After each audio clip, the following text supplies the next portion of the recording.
Hi, this is Matt Baker. Today I'm going to show you a set of family trees that taken together are longer than any other set of historical trees that I have ever covered on this channel. I'm going to be going through the entire history of Egyptian pharaohs, all the way from Dynasty 1 to Dynasty 31. That's almost 3,000 years of history, so we've got a lot of ground to cover. I'll be using my Ancient History Family Trees chart, which is available as a poster from our website usefulcharts.com. But since that chart only covers dynasties 18 to 31, I'll also be using this chart, which was made by a fan, and which covers dynasties 1 through 17. But first, let me introduce you to today's sponsor, Blinkist. Blinkist is an app that does something very similar to what I'm doing in today's video. It takes a massive amount of information and condenses it down so that you can get the main ideas from best-selling books in a short amount of time, sometimes in as little as 15 minutes. So, for example, in their library of over 5,500 books, I found several about Egypt, including this Introduction to Ancient Egypt by Ian Shaw, this intriguing book about secret codes, and this one called When Women Ruled the World, which covers the history of 6 famous Egyptian queens. Blinkist gives you the option to either read the main ideas, which they call blinks, or to listen to them. I chose to listen and was able to learn several interesting facts, which I will be incorporating into this video.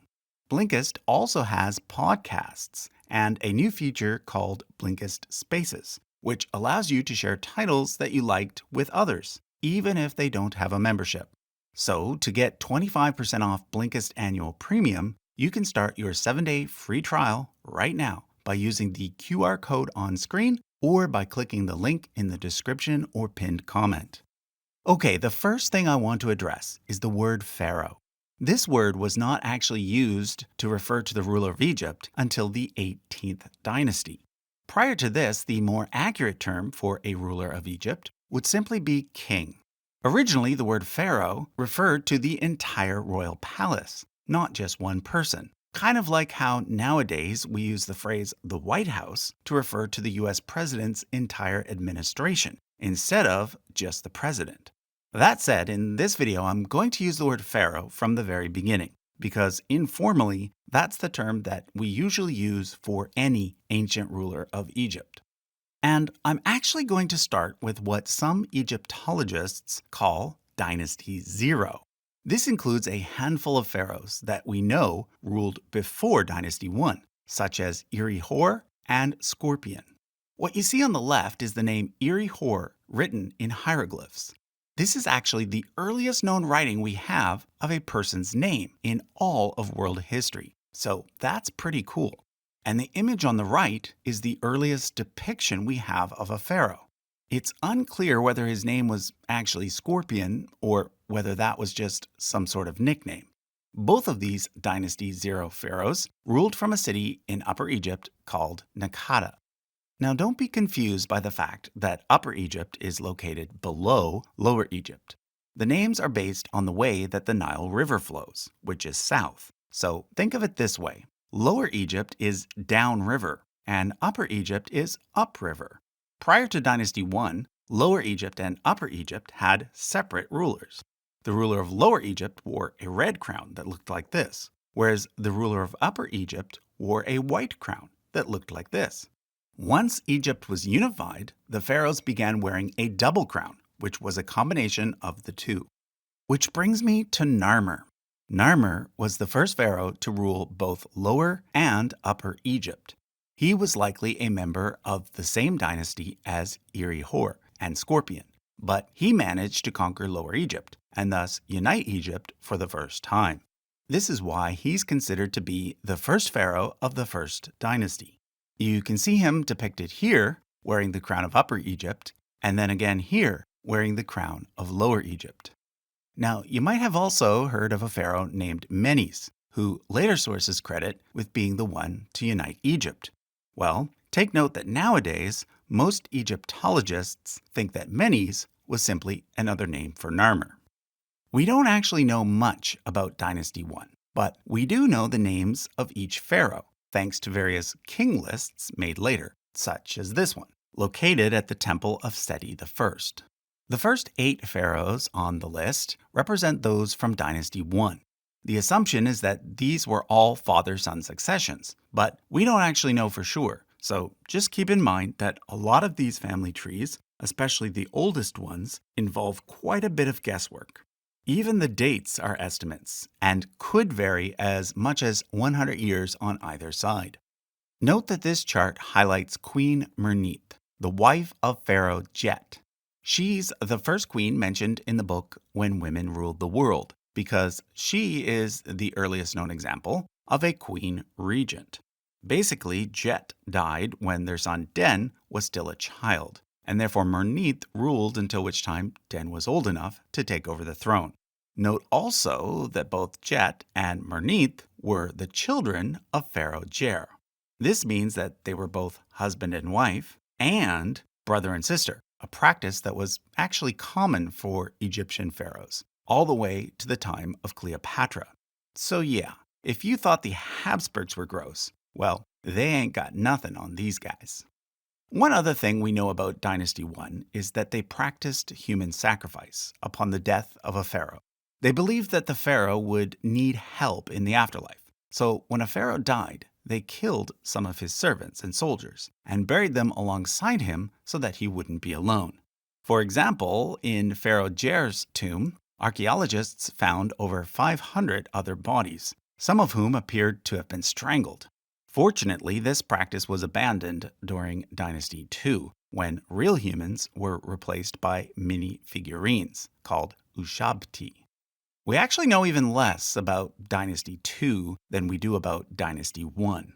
It is even unclear exactly how many pharaohs there were and how they were related to each other, which is why there's no lines shown in this section. However, things change when we come to the final ruler of Dynasty 2, Pharaoh Khsekhemwy. Large building projects started during his reign, and he is the first known pharaoh to commission statues of himself. He was perhaps the father of the next pharaoh, Djoser, who is notable for many reasons. Not only is Djoser considered the founder of a new dynasty, Dynasty 3, he's also considered the founder of the Old Kingdom. Basically, in the history of ancient Egypt, there were 3 periods during which Egypt was exceptionally strong and prosperous. These are called the Old Kingdom, the Middle Kingdom, and the New Kingdom. Whereas the center of royal power during Dynasties 1 and 2 was mostly based in Upper Egypt, by the time the Old Kingdom began, it had been moved to Lower Egypt. It was there that Djoser built the very first Egyptian pyramid, known as the Step Pyramid.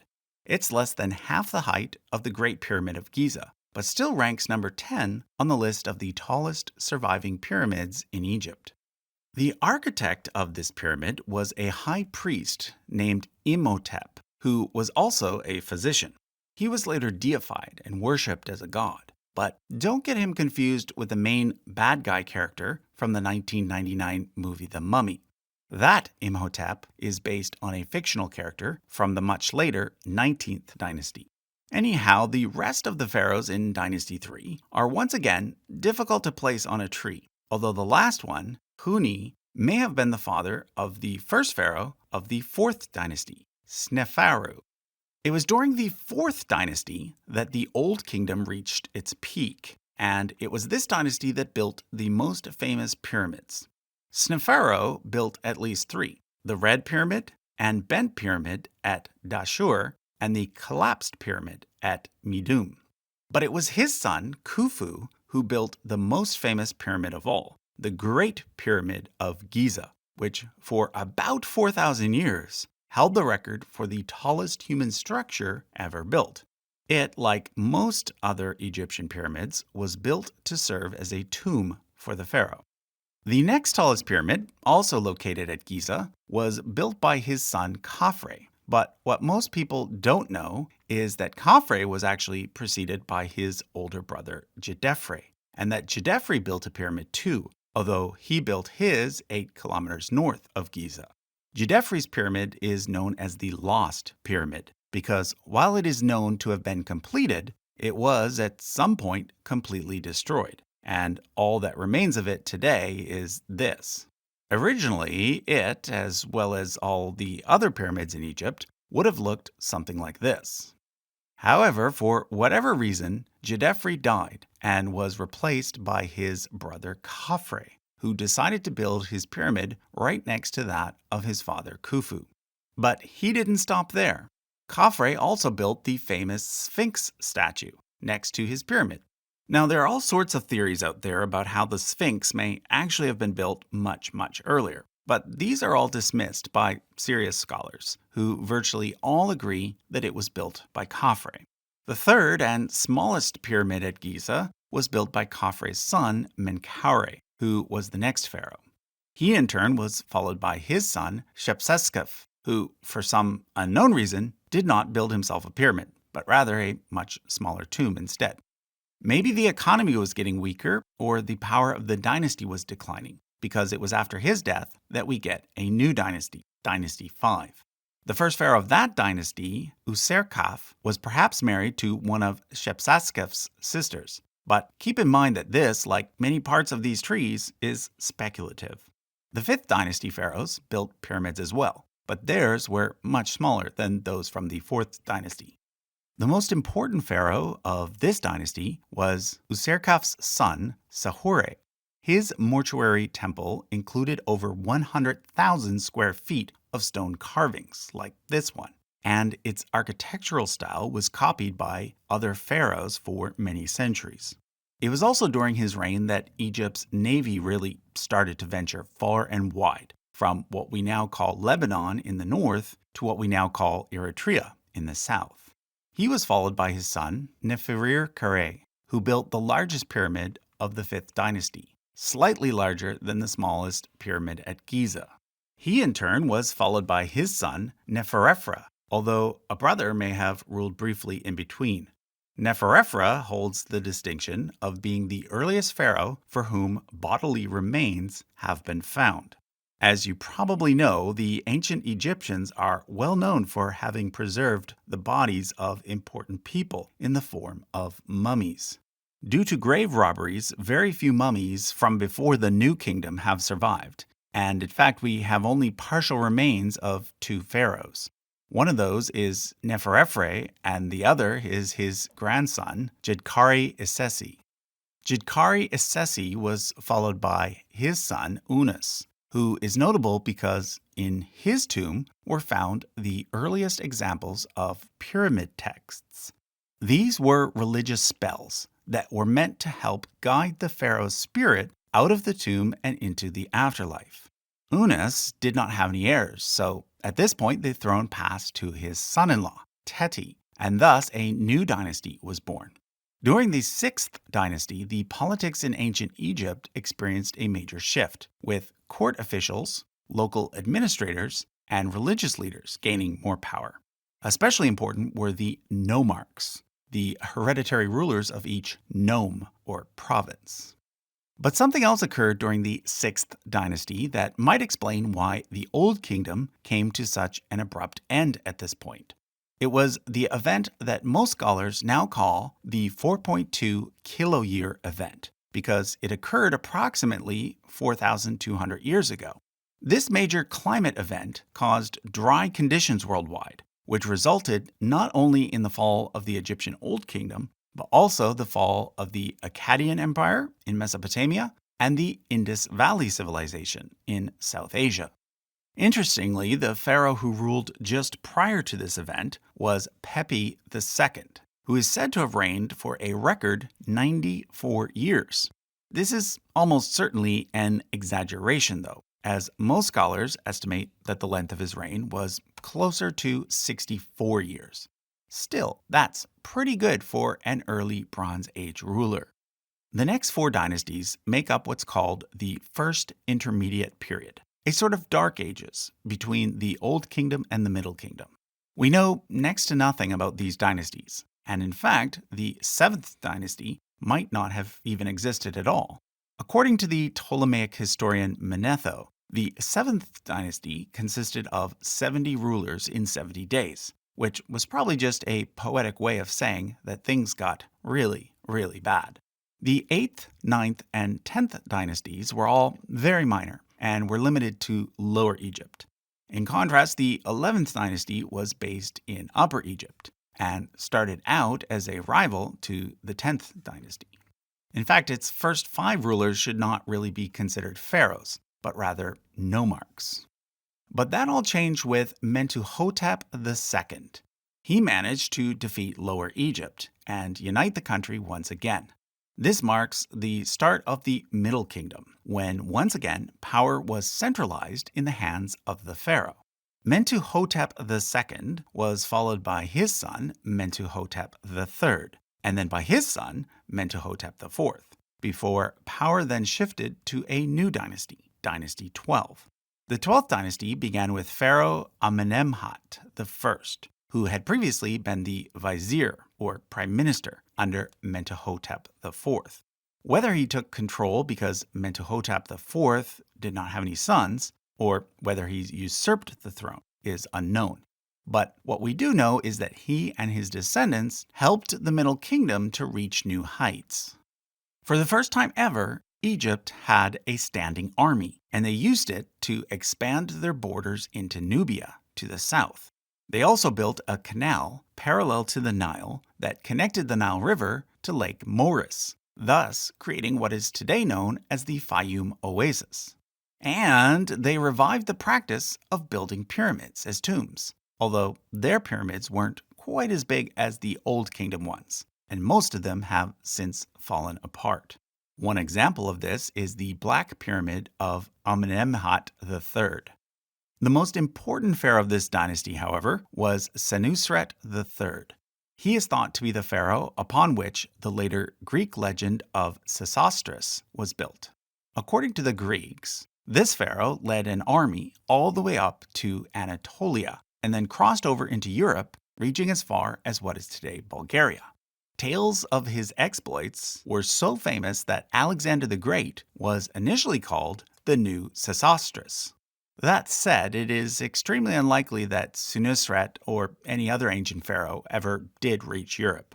However, we do have evidence that he campaigned in the land of Canaan, about 500 years before the arrival of the Israelites. Senusret III was followed by his son Amenemhat III, who, unlike his father, was not militaristic and simply ruled peacefully during the height of the Middle Kingdom's power. Amenemhat III was followed by his son Amenemhat IV, but apparently Amenemhat IV died without heirs, so the throne went to his sister wife, Sobekneferu, who became the first ever female pharaoh to reign in her own right. She's the second of the 6 queens discussed in the book When Women Ruled the World. However, her reign lasted less than 4 years, and thus, with her, the 12th dynasty came to an end. The next pharaoh was Sobekhotep I, and while he might have been a son of Amenemhat IV, his reign is seen as being the beginning of a new dynasty and the end of the Middle Kingdom. At this point, Egypt entered its second intermediate period and fell into at least 2 parts. While the 13th dynasty continued to rule in Upper Egypt, a rival 14th dynasty eventually took over Lower Egypt, although not much is known about them since, as I mentioned earlier, these intermediate periods were kind of the equivalent of Dark Ages. The 15th dynasty, however, is very important. This was the dynasty of the Hyksos, the first foreign dynasty to rule Egypt, although take note that they were restricted to Lower Egypt. The Hyksos were basically Canaanites from what would later be known as the Land of Israel, and thus there has always been a lot of speculation about how they might relate to the stories told in the Bible. Some have suggested that the story of Joseph matches well with the time period of the Hyksos, because Joseph, who originally lived in the land of Canaan, ended up becoming the second command in Egypt. This would make more sense if Egypt was being ruled by fellow Canaanites. In Upper Egypt, the 13th dynasty was eventually replaced by the 16th dynasty, and then by the 17th dynasty. Let's start with Pharaoh Tau, also known as Sekenenra. There's an ancient Egyptian story called the Quarrel of Apophis and Sekenenra. Apophis was the last major ruler of the Hyksos dynasty. In the story, he sends a letter to Sekenenre in Thebes, complaining about a pool of hippopotamuses that Sekenenre has. Apophis claims that he can hear the noisy hippopotamuses all the way down where he lives, and that they are preventing him from sleeping. While obviously not a real story, this may symbolize the growing conflict between Lower Egypt and Upper Egypt at this point, because when Teo's son Kamos took over, he went to war against Apophis. However, he died before he could defeat him, and therefore the task was taken over by his brother, who founded the next dynasty. It's at this point that we can now switch to our ancient history family trees chart, which starts with Ahmose I of the 18th dynasty, who was actually the son of the second-to-last pharaoh of the 17th dynasty. However, since he defeated the Hyksos and reunited Egypt, his reign marks the beginning of a new dynasty, as well as the beginning of the new kingdom. Of the three ancient Egyptian kingdoms, the new kingdom was the largest and most powerful, and therefore it is also sometimes called the Egyptian Empire. Ahmose I was followed by his son, Amenhotep I, and then by Thutmose I, who was probably his son-in-law, being the husband of his daughter Ahmose.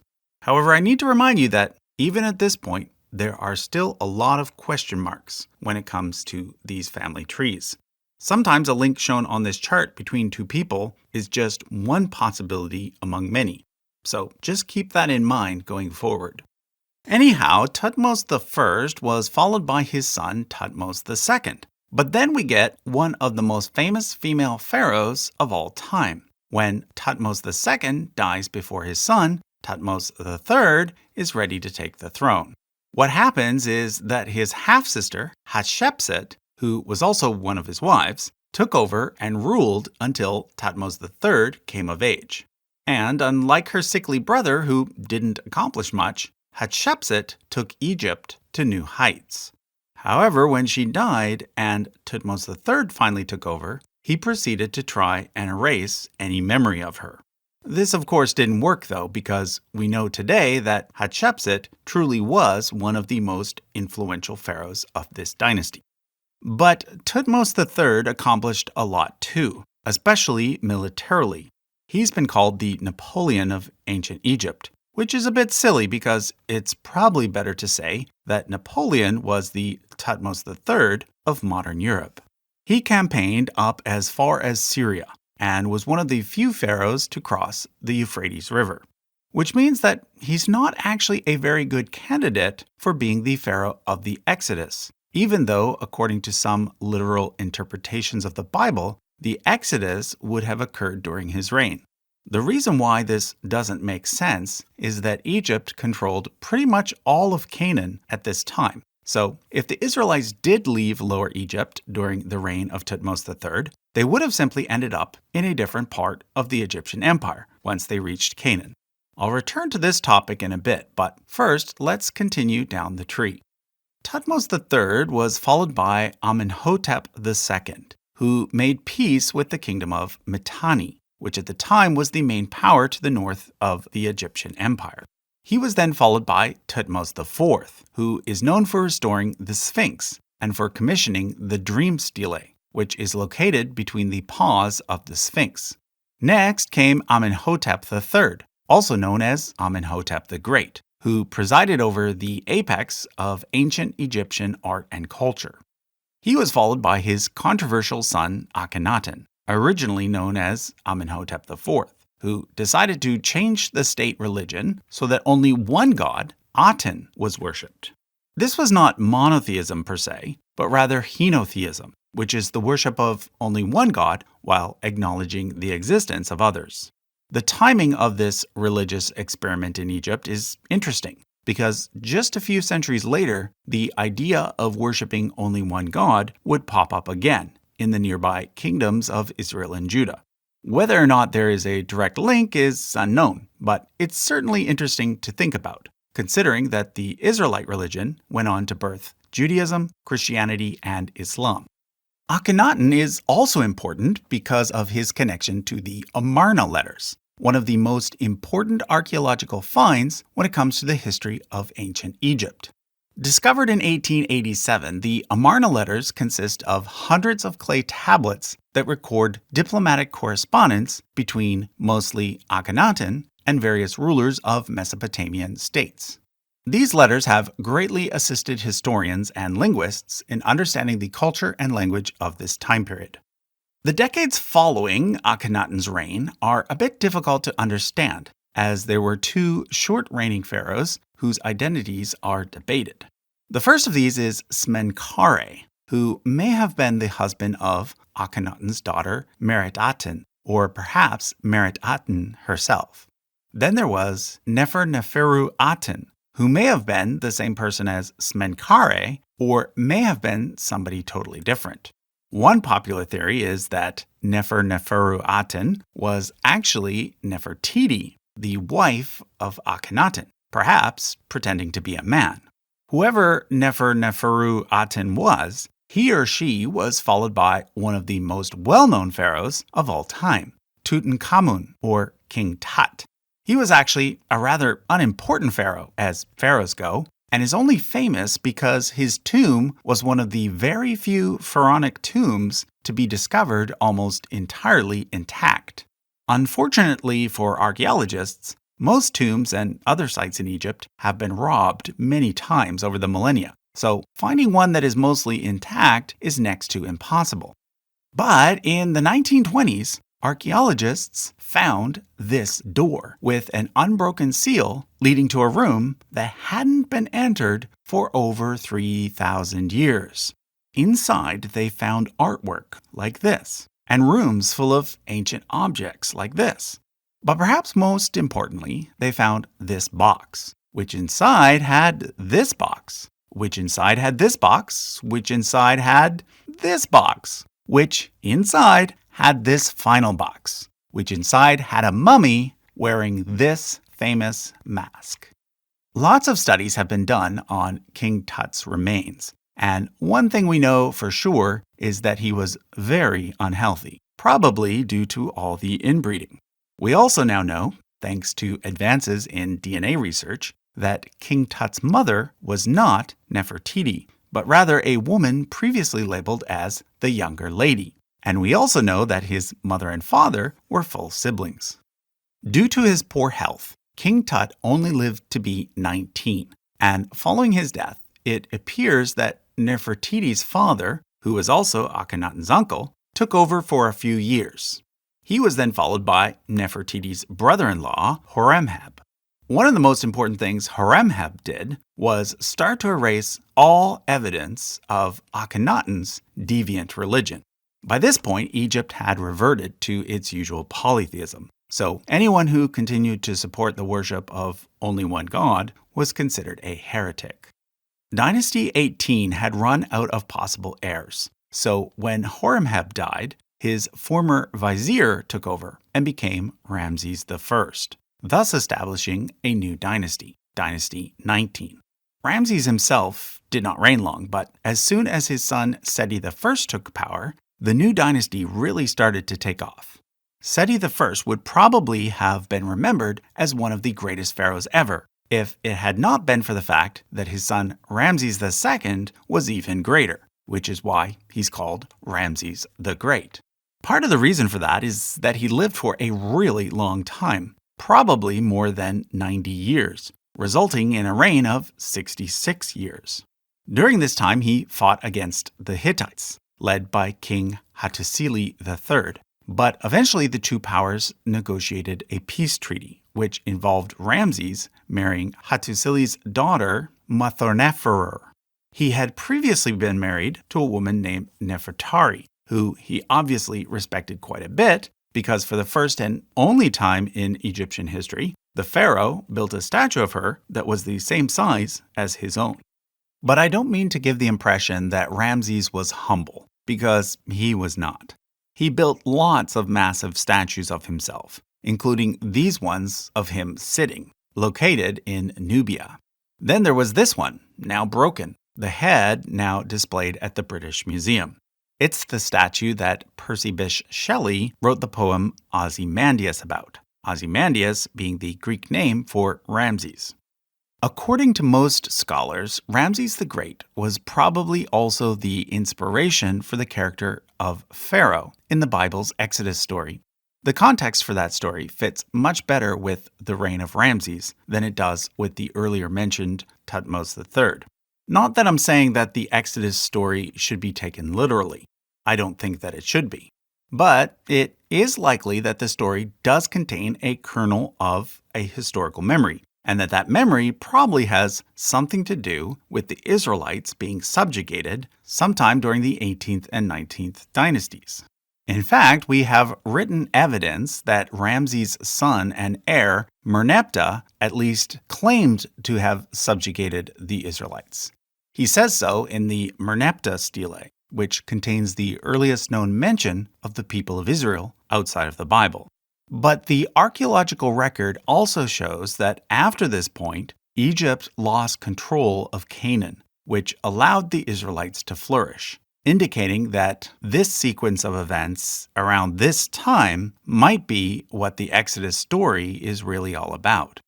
After Merneptah, two of his sons fought for the throne, with Seti II emerging as the victor.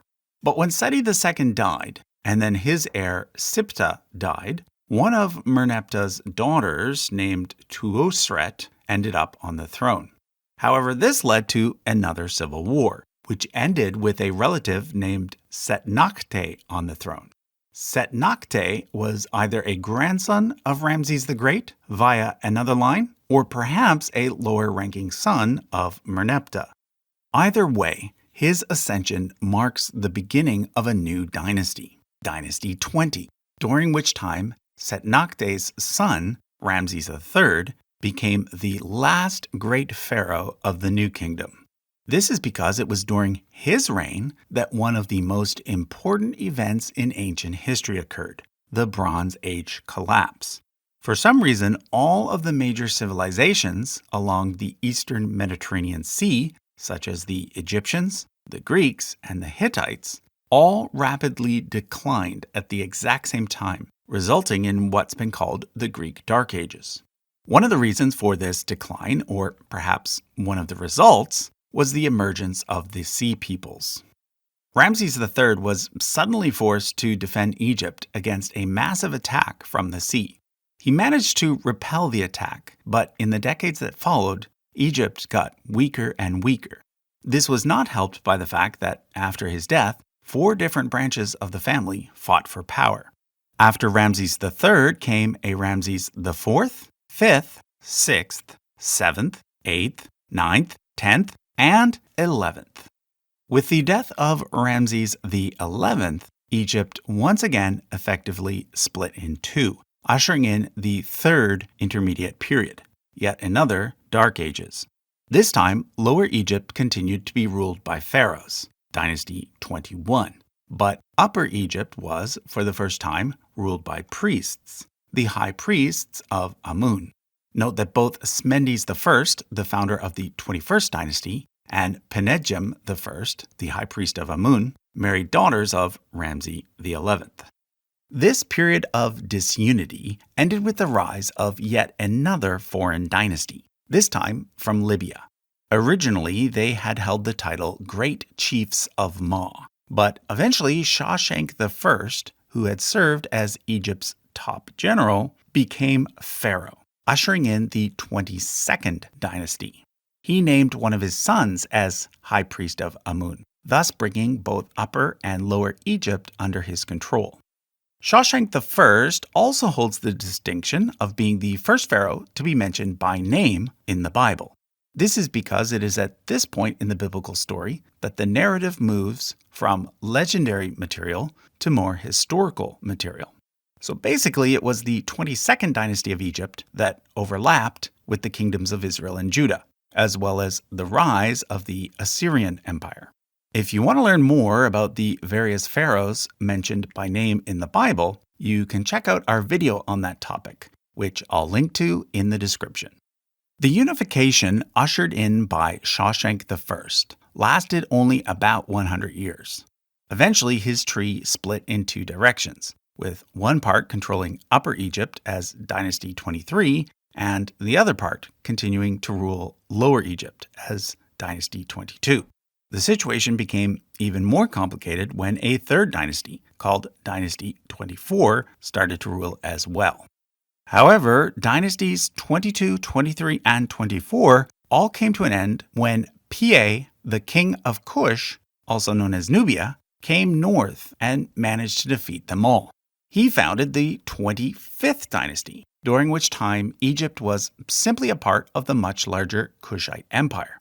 This is why the pharaohs of the 25th dynasty are sometimes called the Black Pharaohs, indicating that they were probably darker skinned. However, this feeds the idea that all the other pharaohs of Egypt were white, which they most likely were not. But I'm not saying that they were black either. The fact of the matter is that the concept of race, as we understand it today, didn't exist then. And the best that we can determine from DNA studies is that most pharaohs were not too different from Middle Eastern people today, who are quite varied in their appearance. Here's how various Egyptians were depicted during the Roman era. This should give you an idea of what some of the pharaohs probably looked like too. The most powerful of the Kushite pharaohs was Taharka, who is mentioned in the Bible under the name Tirhaka. During his reign, Egypt experienced a bit of a renaissance and managed to hold off the growing Assyrian Empire for several decades. But eventually the Assyrians got a foothold in Egypt, and in 664 BCE, they placed a puppet pharaoh named Psamtik I on the throne, establishing Dynasty 26. Dynasty 26 marks the shift from the Third Intermediate Period to what's called the Egyptian Late Period.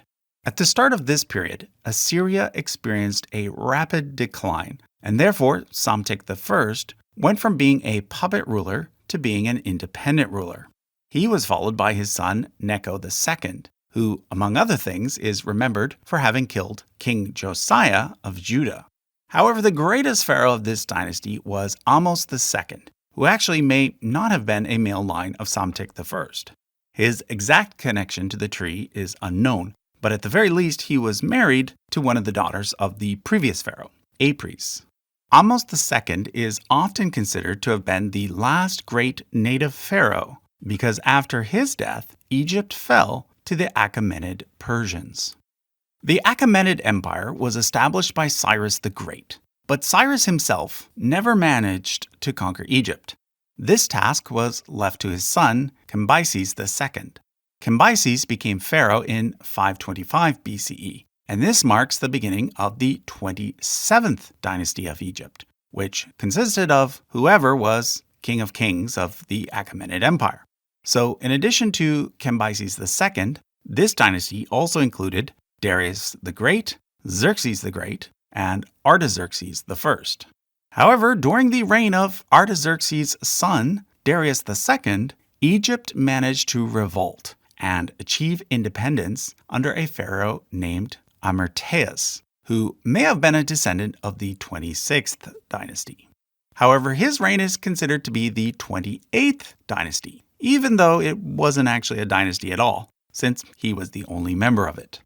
His reign was followed by the reign of another general, Nephtheritis I, and his son Hakoras, who together make up Dynasty 29. Then we get another general taking over, named Nectanebo I. He and his son Teos and his grandson Nectanebo II make up Dynasty 30, which was the last native dynasty of Egypt, because in 342 BCE, Egypt was once again conquered by Persia under the reign of Artaxerxes III. Artaxerxes III, Artaxerxes IV, and Darius III make up Dynasty 31, the last of the numbered dynasties of Egypt, because after this, Egypt was conquered by Alexander the Great. Note that he and his initial heirs are not considered Dynasty 32. Of course, soon after Alexander the Great, Egypt came to be ruled by the Ptolemies, the descendants of Ptolemy I, who had been one of Alexander's generals. I'm not going to go through the Ptolemaic dynasty because we've already done a video on them, which I'll simply link to in the description. But I'll go ahead and tell you how the story ends because you likely already know. The Ptolemaic dynasty eventually leads to the famous female pharaoh named Cleopatra, who was lovers with both Julius Caesar and Mark Antony.